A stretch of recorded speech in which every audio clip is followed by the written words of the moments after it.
Good morning, good morning, good morning, and welcome to the Digital Coffee Facebook Live. If this is your first time joining me, this is a weekly show. My name is Amanda Webb, and we discuss the digital marketing and social media news of the week and how that may apply to small businesses.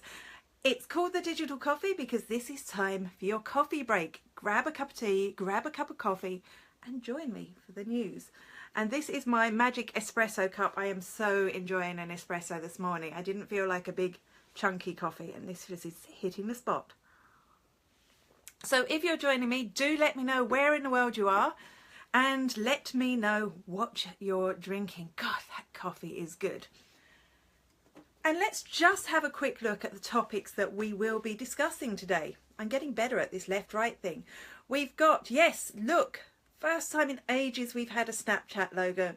He slimmed down a bit. I think it must be the stress. Poor boo.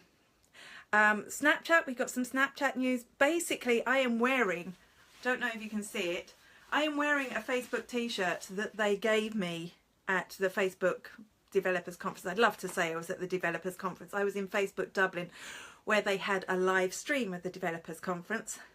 What do you think of this filter? Is it a little bit too poppy, a little bit too bright?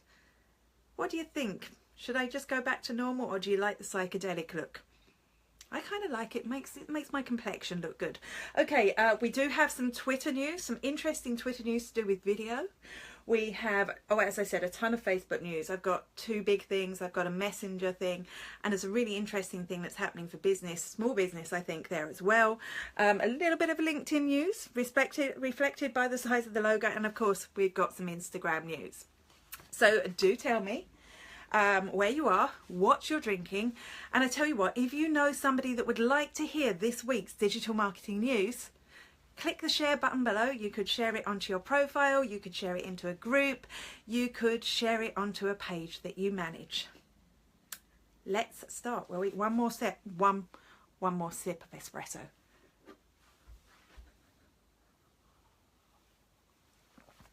That's it. That's another thing I love about espresso. You can do it like a shot. It's amazing. Right, let's start with the news, will we? I think we are going to have to start. Hi, thanks for joining. Hey, Ema, you've got a coffee. Did you see me? I just swigged my entire espresso pretty much in one shot. Good morning, Laura. I see you've got tea.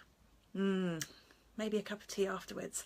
That's the funny thing about Fridays. Interestingly, before I get into the topics, as you may know if you're watching, if you've listened to my podcast, I'm on this productivity buzz at the moment. And there you go, I've lost my train of thought already. Productivity, it just makes me switch my head off. Fridays are the least productive days in the office for me. I don't know what it's like for you. I am determined to crack that today. Okay, let's start then, shall we? Because I've got a ton of Facebook news to go through. The FA Developers Conference is a conference Facebook hold every year somewhere in California. I think, somewhere near San Francisco, I imagine, where they update developers, so the people that would actually develop tools that work with Facebook on new stuff that they've launched. And that happened this week. And hi, Sean, thanks for joining. And they broadcast that out. This year, they broadcast it out across the world, to Facebook offices across the world. I got an advert in my newsfeed a couple of weeks ago inviting me to come to the Dublin one. So I did. I went along to the Dublin one. It was great. I'd never been in the Facebook offices before. To be honest, I just wanted to have a little nose around. I met up with Michelle Duffy-Redden, who Irish people may know. She used to be Candle Lady. Now she does digital marketing. I met a great guy called Thibaut, who is a techie guy, and he's a student and he just wanted to learn about stuff. And they told us what we can expect in Facebook. So a lot of my news this week is coming from that.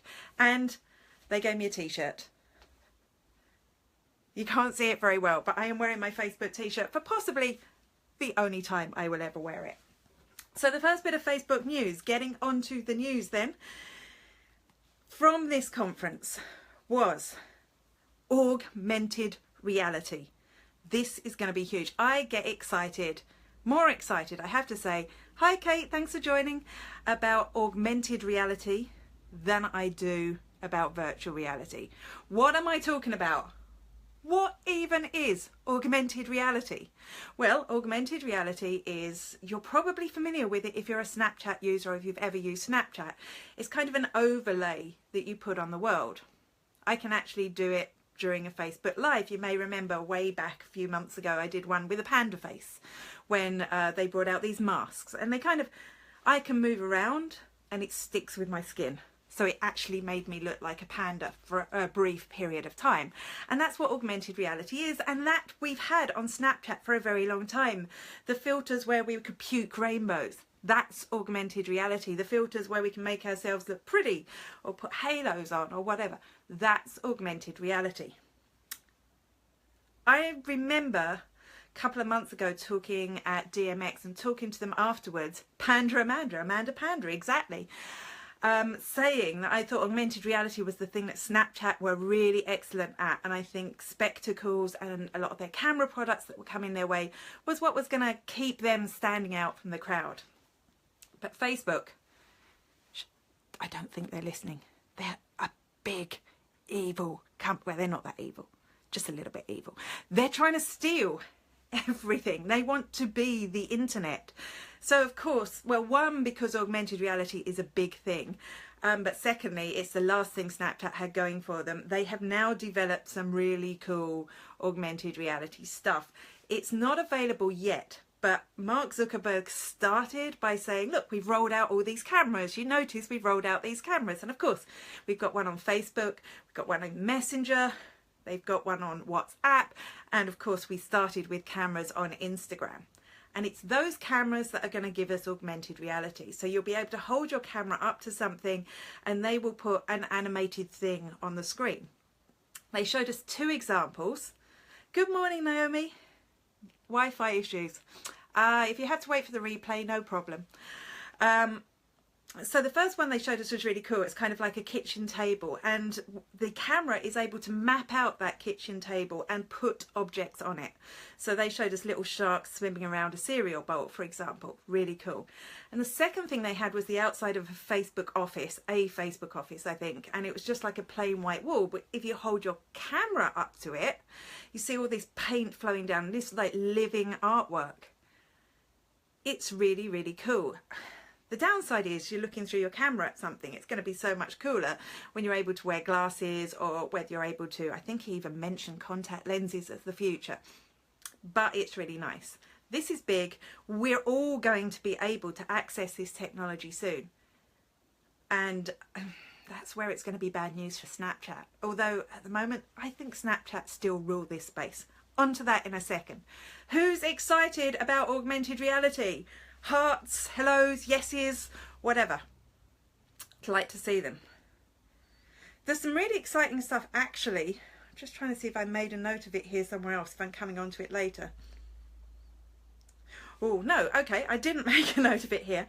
And this is really cool, right? On Facebook Live, and I did this by accident yesterday. On Facebook Live, on your personal profile, you can now add 2 augmented reality filters. Now I tried and it wouldn't let me add them here. The first one I accessed by accident when I was doing a Facebook Live just to show a course yesterday, and that is what they're calling a Giphy augmented reality filter. So if you want to try it later on, you can actually try it, although it's not going to work well unless people are watching, but you could try just sharing it with yourself. On your personal profile, if you do a Facebook Live and go into the Giphy filter, basically it's going to have this real-time ticker at the top, and when people share hashtags in the comments, it's going to appear in the thing at the top, and it looks like it's going to trigger something else, but until I try it properly, I'm not going to be able to see. That I like. I like it, except, you know, it's probably not right for this show. But I think it might be, you are definitely going to try it if they roll it out to pages, but I think it's going to be great for other shows. The second one, and I think this might work, because a lot of the time, you'll know, I ask you, do you want me to talk about Facebook or do you want me to talk about Twitter? So now you'll be able to get this augmented filter, reality filter. You see what it's doing now? If I can get it to expose it properly, which sounds kind of rude. You can see there that you can ask a question, you put 2 hashtags, one on each side, and get people to share with the hashtag. So I can say, what do you want me to talk about next? I was so hoping I could show you this today, but not available on Pages yet. Do you want me to talk about Twitter or Facebook? You put in your hashtag and then it chooses the answer for me. This is a really nice use of augmented reality on Facebook Live. I think it's going to be massive. Isn't it cool? So are we going to give Facebook a thumbs up for this? Or are we going to say, well, we don't really want Facebook, even though it's really cool, we don't want them owning the whole internet? If I had that, you could choose, but I'm going to go for a half and half because I love augmented reality. It's something I get incredibly excited about. So we're getting lots of love here. You'll love it. I'm going to give it a half and half. Moving on then. What will we cover next?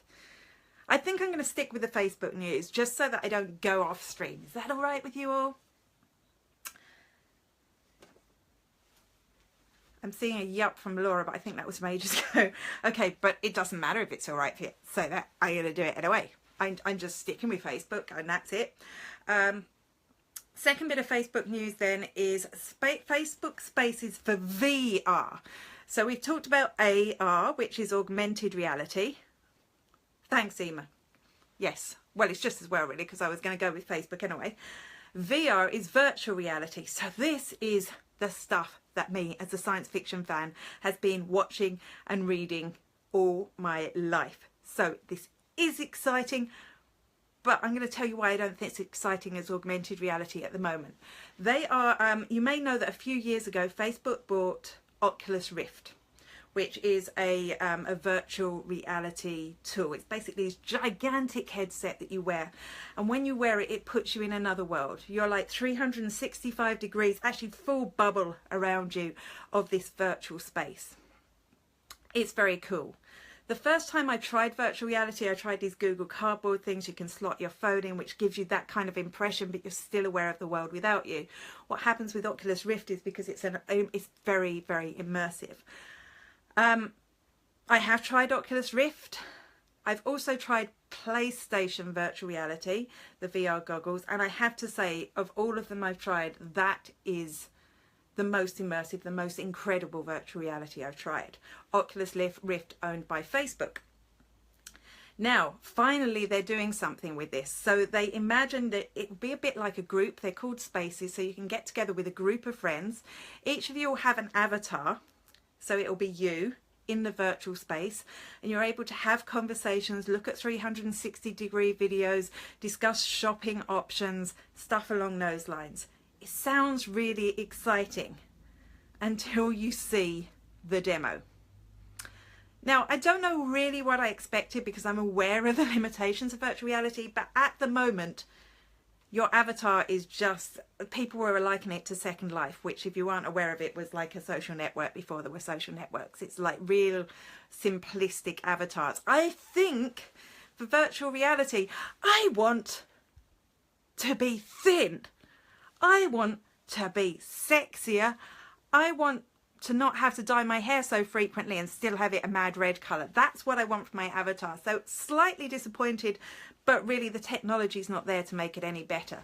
As businesses, the future of this is going to be big for us because we've gone from that stage where people used to walk into shops. People we know walk into shops a lot less, down to the internet, down to sites like Amazon.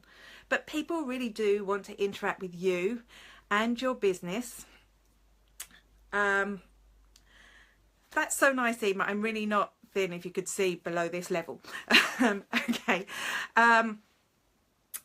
So this, yeah, so people will be able to walk into our virtual store. They'll be able to have an experience like we're having now, except it'll be real. There'll be, Emma will be here.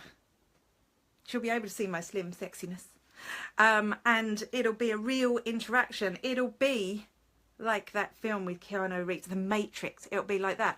But we'll be able to have real interactions in virtual shops. People will be able to choose what they want off the shelves and you'll be able to ship it to them. This is going to be so exciting for businesses. I cannot wait. but I'm going to have to wait, I say, a couple of years until our avatars get up to scratch. Actually, my avatar might not even be slim, sexy, redhead. My avatar might be a cat. Tell me what you think. I'd love to know. Are you excited about VR? Are you excited about AR? I'd love to know. Third bit of Facebook news, and this one really is for small businesses exclusively now. There were lots of chat, and there is lots of chat currently about Messenger and Messenger bots, which makes me giggle every single time they talk about bots. It means the same to everyone. It's not even an Americanism, but bots are, you may be aware that they're kind of like automated messages. You're excited about both, Laura. Good, like me. So bots are kind of automated messenger things. So people are able to interact with your brand. People can actually buy. If you're an e-commerce store, you can set it up as a buying assistant. They're really cool. However, so far, a complex bot sounds rude every time I say it. Just say robot. A complex robot is still just a little bit out of the reach of most small businesses, because there's going to be a certain amount of setup process. So there's lots of bot information. They're going to develop the bots far better. They're going to have discoverable bots. This week I have started looking at a tool that I can send you notifications. If you subscribe to my blog, I can send you a notification through Facebook Messenger to tell you there's a new post. I don't know if that's something people want or not. Maybe I'll set it up, maybe we'll try it. That's quite simple, but this is even more simple.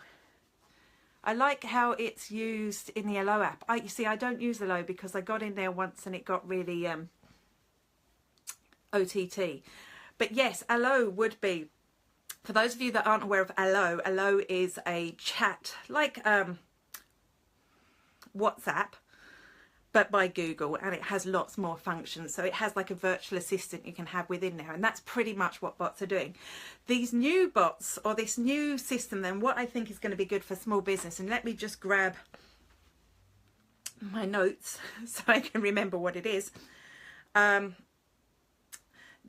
you'll be able to set it up as a small business from a small business page, that your chatbot can answer questions, frequently asked questions. So stuff like, you know, what time are you open? Even though that information might be in your bio, you'll be able to set up your bot to answer frequent questions about your business, which will be great because we don't all sit by our computers all the time ready to answer. For those frequent questions, those questions that come up all the time, we'll be able to set autoresponders for them. And I imagine, you know, there won't be much technological setup here. You can already set up autoresponders within Facebook. They're just not like nailed down to specific topics or specific to react exactly to what the person's saying yet. So I think this will be great for small businesses. It means you'll be less tied to your phone. You'll need to spend less time actually responding to those common questions, but while still giving a good customer response. Wow, I've been talking about Facebook for a long time. I'm just going to check the time. Yeah, almost a whole 10 minutes on Facebook. But that is the big news. Before I move away from Facebook already, I do find it, you know, this is that moment that they have in my thoughts. I do find it kind of scary that Facebook is trying to own the internet, because I do love Facebook. Of course, well, not as much as I used to, but I do log in 10 times a day. I'm on Messenger to people like Kate and other friends all day long. It's my main means of communication. However, competition is healthy. I don't want to see the end or the homogenizing, I don't know if that's the right word, of all social networks into one space. It's not good for the world. It's not good for business, because we need other spaces where people interact in different ways to talk to our business, to build relationships. We need LinkedIn for our business relationships. We need Twitter so that we can go out and see what's happening in the world. We need Facebook as our key tool for communication, but I don't want to take it all. And that brings me on to my next point. Sorry if I'm getting a bit philosophical. So onto Instagram to talk about another property owned by Facebook. I forgot to give it a thumbs up for VR, even though it's not ready yet. Thumbs up. Well done, Facebook. Right, onto Instagram. Instagram, I do love more and more. I think it's evolved so much from when it started out as just a photo sharing platform, and we do so much more on it now. They've just launched a new product. At the moment, you know you can save Instagram pictures that you like, right? You know you can do that. So it's just like there's a little tab underneath, like a ribbon. It's like Facebook Save. You can save them. And when you save them, you're saving them privately to your profile. On your profile, there's a little, I'm just seeing if I screen grab that, but I didn't. There's a little kind of ribbon on your Facebook profile, on your Instagram profile when you go there, that will bring you into the things you save. To be honest, I don't use it that much, but I do screen grab a lot of Instagram stuff, so it would make sense for me to actually save it rather than screen grab it, right?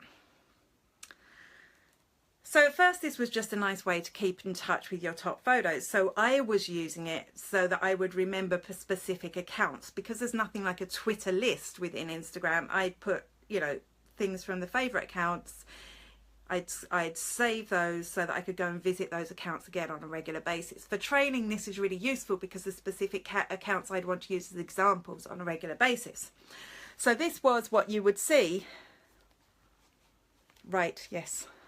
It is really hard. Ever try doing this when it's not a mirror image? You're so used to looking at yourself in the mirror.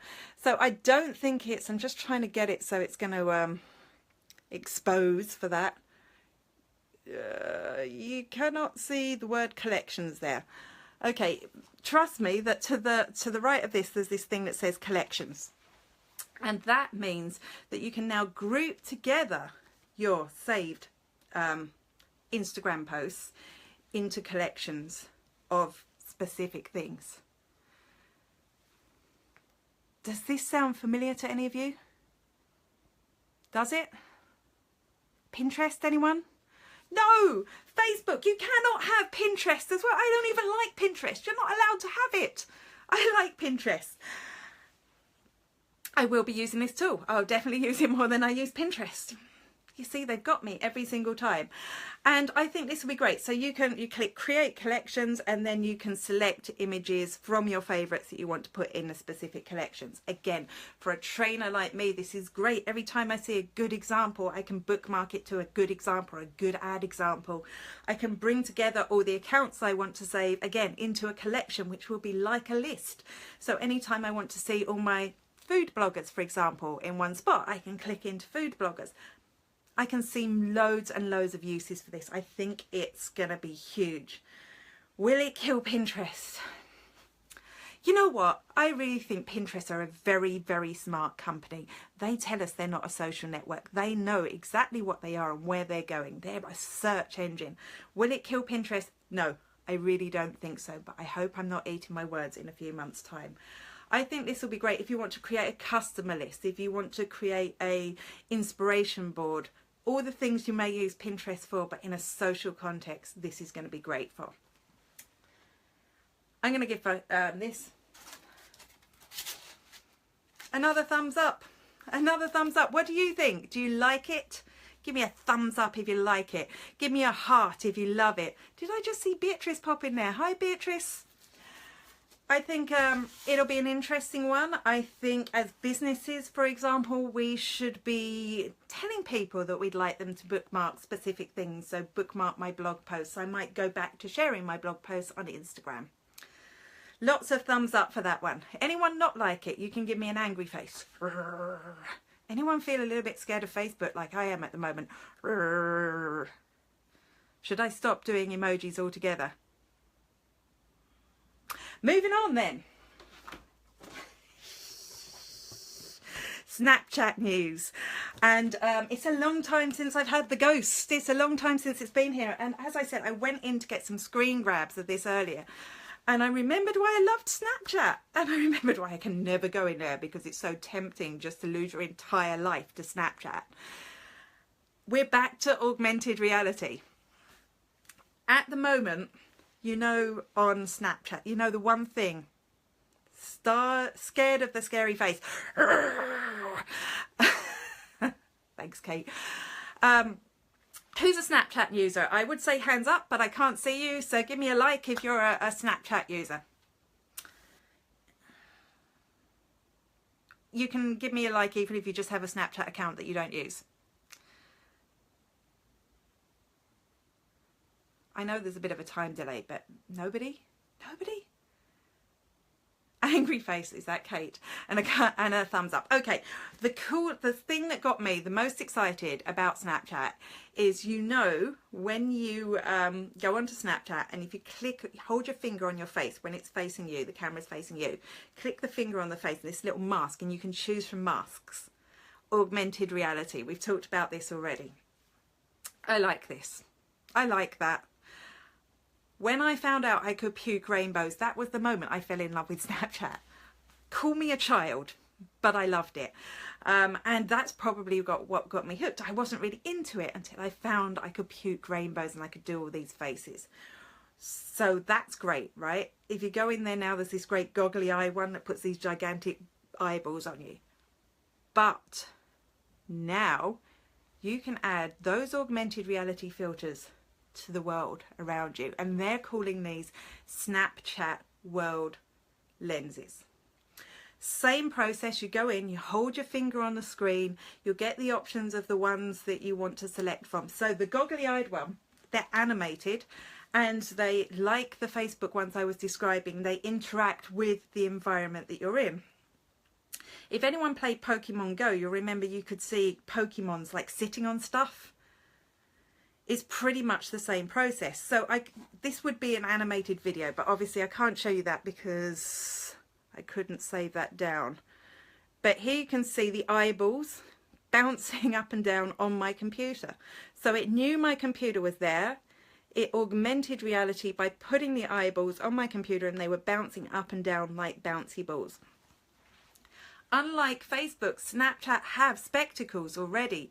When they integrate this into spectacles so I can see the world with bouncing eyeballs, it's going to be so much fun. I really hope Snapchat stays around because we need the silliness of Snapchat in our lives. Is it right for your business? It really depends. Would your customers enjoy bouncing eyeballs? If they would, totally right for your business. It does play into the silliness in my life. Because I feel a bit sorry for Snapchat, even though I've not been the biggest fan in the world before, Snapchat, you're getting a big, actually, forget that. You're not getting a Facebook like, you're getting a big heart from me.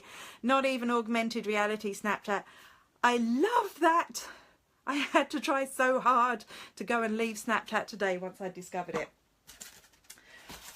Okay, so we've got some more news. We've got 2 bits of news left. We've got a little bit of LinkedIn news and we've got some Twitter news. I'm going to go with the Twitter news is the boring one. I actually quite like the LinkedIn one. So I'm going to go with Twitter first. All right. So the Twitter news, she consults her notes. I always think I need a jingle while I do this bit. Twitter are introducing mid-roll video ads. Now you might go, oh yeah, that's just boring. It is a bit boring. They've already got pre-roll ads, which go before videos that play on Twitter, but they're now going to put them in the midstream. Is that less annoying than pre? I actually think there is nothing in this world more annoying than a pre-roll ad. I think they should be banned. I think if you use them, you should be made to eat peanut butter. Okay, I don't like peanut butter, you might. I think it's a really, really horrible thing. Mid-roll, not so bad, because I've already got into the video. I know whether I want to continue watching or not. I've got the choice to watch the ad or to quit the video. Pre-roll, I haven't even got to see it yet. Anyway, so they've introduced these, and there's some interesting. The reason I'm sharing this is there's some interesting statistics they release with this. So, for example, they say that those who saw video ads on Twitter, and they're talking about ads, but let's just think as small businesses about video in general that we share on Twitter. Those who saw video ads on Twitter were 50% more likely to be aware of the advertiser's brand, feel 14% more favourable about the brand, and have an 18% higher purchase intent versus those that were not exposed to video ads.